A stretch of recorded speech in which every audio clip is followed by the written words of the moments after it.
ప్రజలంతా పెద్ద ఎత్తున ఓటింగ్లో పాల్గొనాలని పిలుపునిచ్చారు నిజామాబాద్ ఎంపీ అరవింద్. ఓటుతో మార్పు తీసుకురావాలన్నారు. అవినీతికి దూరంగా ఉండే అభ్యర్థులను ఎన్నుకోవాలని కోరారు.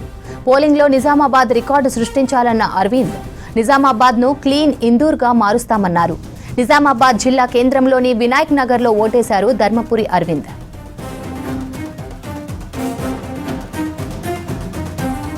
దయచేసి వేసేయండి తొందరగా. దేశం కోసం, ధర్మం కోసం, ప్రజాస్వామ్యంలో పాల్గొనండి. భారీ ఎత్తున అందరూ కూడా ఇంటి బయటకు వచ్చి తమ తమ పోలింగ్ బూత్లలోకి వెళ్ళి దయచేసి పోలింగ్లో పాల్గొని రికార్డ్ బ్రేకింగ్ టర్నౌట్ ఇందూరు పట్టణం నుంచి చేస్తారని భావిస్తూ ఉన్నా. మార్పుకి నాంది పలకండి. రానున్న రోజుల్లో అవినీతి లేకుండా, అవినీతికి దూరంగా ఉన్న అభ్యర్థులను, పార్టీలను ఎంచుకోండి. నూతనమైన క్లీన్ పట్టణంగా ఇందూరు పట్టణాన్ని, రిపీట్, ఇందూరు పట్టణాన్ని రూపకల్పన చేయండి.